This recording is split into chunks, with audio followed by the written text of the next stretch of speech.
Olá, tudo bem? Como vai você? Espero que você esteja bem. Hoje nós vamos continuar os nossos estudos de geografia aqui, onde nós vamos estudar um pouquinho desse conteúdo que aparece lá no seu livro, né?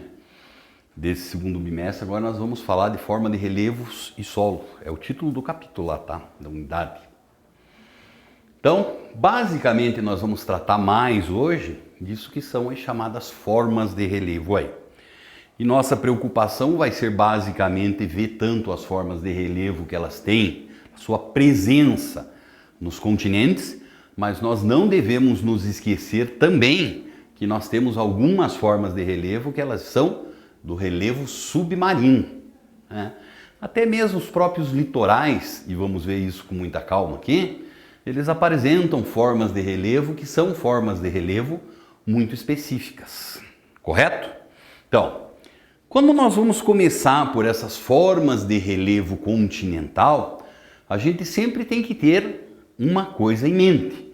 O que é essa coisa? Então funciona mais ou menos assim.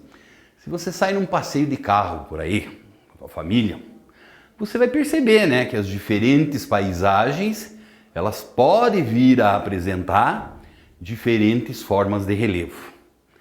E além de tudo isso, nós devemos nos lembrar também que essas diferentes formas de relevo, elas são dinâmicas. O que isso quer dizer? Isso quer dizer que ao longo do tempo geológico, que daí já é uma escala muito gigantesca, elas também vão se alterando.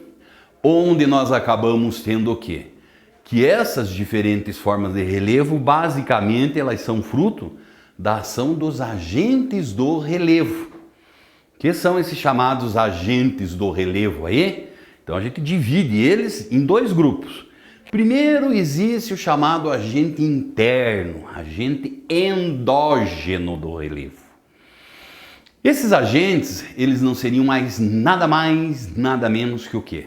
Fruto, basicamente, da constituição do nosso planeta, da forma como a crosta terrestre ela está organizada. Você lembra muito bem disso. Então nossa crosta terrestre ela acaba apresentando o quê? Ela acaba apresentando aí a formação de diferentes placas. E essas placas, elas estão em constante movimento, tá? Então, muitas vezes essas placas podem se afastar. Dali brotar um derramamento de magma, vulcanismo. Esse magma se solidifica, dando formas de relevo. Essas placas, elas podem se chocar. As bordas, aquelas regiões de encontro dessas placas tectônicas, muitas vezes elas vão tratar de fazer o quê?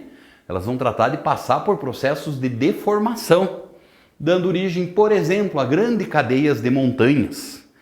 Elas podem torcer suas partes, né? Imagine o seguinte, se você pega um material que ele não é 100% resistente e um vai apertando o outro, ele vai ondular como se fosse uma folha de papel. Pode criar um conjunto de montanhas aí também, de morros ou coisa parecida, né? E uma vez formado esse relevo, fruto lá da ação dos agentes internos que eu expliquei para você, como o terremoto é um outro exemplo também, essas diferentes formas de relevo elas vão começar a fazer o quê? Vão começar a passar pela ação dos chamados agentes externos ou exógenos do relevo. São os ventos, é a chuva, o próprio sol, os seres vivos. O que todos esses elementos vão fazer aí? Eles vão lentamente desgastando esse relevo. Então a gente costuma dizer que os relevos internos, os agentes internos, eles são formadores do relevo. Enquanto os nossos chamados agentes externos, eles são modeladores. Aquilo leva milhões e milhões de anos para ir se desgastando. Viu que existe todo um mecanismo aí que funciona muito legalzinho? Isso é uma coisa legal de você saber. Vamos aqui agora ver quais são os principais tipos de relevo, as principais formas de relevo que nós encontramos aí. Então, ó, aqui a título de exemplo, eu trouxe essa bela imagem para você, que seriam das planícies. Então, um exemplo dessa planície que aparece aqui, nós temos lá a planície do Pantanal Mato-Grossense no Brasil, lá no centro-oeste. É conhecida como a planície, a maior planície alagada do planeta, né? Então você vê isso, né? Olha o terreno plano lá, ó, como é que funciona. E daí, durante o período de chuva, vão se formando essas pequenas lagoas aí, o que gera uma paisagem muito bonita. Tá, mas o que é planície? Então nós percebemos aí, ó, elas são formas que são formas planas. Né? Geralmente elas não têm grande altitude, raramente vão ultrapassar 200 metros. Mas o que acontece não é a altitude que define o que é uma planície, e sim seu processo de formação. Como é que uma planície dessa ela veio a se formar? Ali existe um conjunto muito grande de processos que eles são conhecidos como processos de deposição. Meu Deus do céu, deposição, da onde que saiu essa palavra? Lembre assim, é um depósito de sedimentos. Durante milhões e milhares de anos, aquelas regiões mais elevadas, veio lá a água da chuva, o degelo de geleiras, o vento, o sol, e foi fazendo o quê? Foi desgastando tudo isso. Através de um processo de erosão, nós acabamos encontrando que esses pequenos sedimentos, lentamente eles foram transportados o quê? Geralmente pelos fluxos de água, pelos rios, né? Para aquelas regiões de menor altitude. Então, com isso, nós acabamos sendo o quê? Vão se depositar nessas regiões de menores altitudes. Então, por isso que a gente costuma dizer que aqui nós temos um processo do quê? De deposição, depósito de sedimentos. Mas esses sedimentos, de forma muito geral, eles vão ter origem aonde? Falei para você, geralmente lá nas regiões mais elevadas. Entre essas regiões mais elevadas, o que acaba acontecendo? Pode surgir a presença de alguns planaltos. Então, mais uma vez, nós temos um exemplo de planalto aqui para você. O que é esse exemplo de planalto? Lá, ó, escarpa na borda de um planalto no Tennessee, Estados Unidos da América. Né? Olha lá, ó. Então, nesses planaltos, nós acabamos encontrando o quê? Não é o processo de deposição, e sim o processo de sedimentação. Então, os agentes externos do relevo, o vento, a água, a chuva e assim por diante, estão agindo sobre todas essas formas aqui. Estão sedimentando, quebrando o que é uma rocha gigante, por exemplo, transformando cada vez em rochas menores, menores, menores, até virar um pequeno grãozinho de areia, até virar um pequeno grãozinho de solo, uma argila ou coisa parecida. E aqui vão contribuir o quê? Geralmente esses fluxos de água.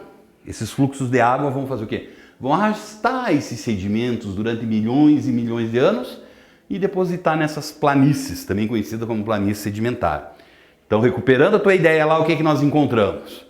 Nos chamados planaltos, o processo é conhecido como sedimentação. Nas chamadas planícies, nós vamos ter um processo que ele acaba sendo conhecido como o quê? Como um processo aí, que é o processo de deposição. Tranquilo? Viu como não tem muito segredo?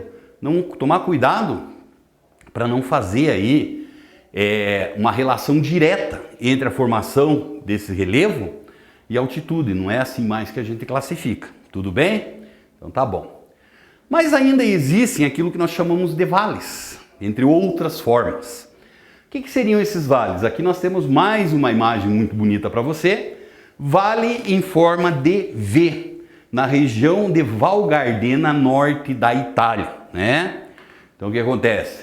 Conjunto de montanhas, e aqui vai se estender o nosso vale em forma de V. Por que é que nós tivemos a formação desse vale aí? Esse vale, ele foi formado pela presença de um fluxo de água. Então, durante milhões e milhões de anos, principalmente, mas não exclusivamente, a água, ela foi desgastando, desgastando, desgastando, criando esse gigantesco vale aí. Também é uma formação interessante, que vai ser diferente, ó, das depressões. O que é que nós entendemos por uma depressão? Uma depressão, ela não é nada mais, nada menos de que uma determinada forma de relevo que ela acaba sendo caracterizada pelo quê? Pela presença de terras rebaixadas Tranquilo? Onde esse rebaixamento se dá em relação a toda a tua área circunvizinha. Então, se você perceber lá, ó, tá aí, ó, regiões mais elevadas. Essas são as depressões. Nesse caso, mas não necessariamente assim, pode se formar um vale, né? Nós temos também o estudo, quando a gente vai ver essa parte de relevo, do chamado relevo litorâneo. Então, se você for ver os litorais por aí, acaba acontecendo que eles também têm diferentes formas. Então, isso é todo um campo de estudo aí, que é o estudo do relevo litorâneo. Então, nós temos um esqueminha aqui, onde vai apresentar o quê? Os principais tipos dessas formas de relevo litorâneo, né? Olha lá, primeiro, o que nós temos? A presença de uma baía, né? O que seria justamente a nossa baía aí? A baía, como você pode ver ali, ó, ela não é nada mais, nada menos que também essas reentrâncias de litoral, né? Sendo que ela vai ser aí ocupada pela água do oceano. E logo na entrada dela vai ter o quê? Barra a entrada da baía, que daí vai ser formado principalmente por acúmulos de sedimentos. E esses sedimentos são os rios que vão jogando lá no oceano. A presença de uma barreira, olha lá, uma barreira seria isso aqui. O que seria essa barreira? Existem diversos tipos de barreiras. As mais conhecidas são as barreiras que são formadas através de recifes, né? Toda essa formação. Você pode ter a presença de um cabo, ó, percebe aqui esticadinho mais. O que seria esse cabo? Esse prolongamento aí, né? É um prolongamento de terra que ele vai se estender sobre o mar. Então forma aí um cabo. Podemos ter a formação, por assim dizer, de um costão. Olha lá, esta forma aqui um costão, não é mesmo? O que seria esse costão aí? É uma encosta mais íngreme, só que ele acaba apresentando o quê? Formado geralmente de rochas, né? E essas rochas, elas estão diretamente em contato com o oceano. E por fim as dunas, né? Que nós sabemos aí que são essas elevações formadas basicamente por areia, que elas tratam de ser o quê? Fruto da formação e da ação, melhor dizendo, que é a ação dos ventos. Tranquilo? Tudo bem? Tudo legal? Então tá bom. Um grande abraço para você.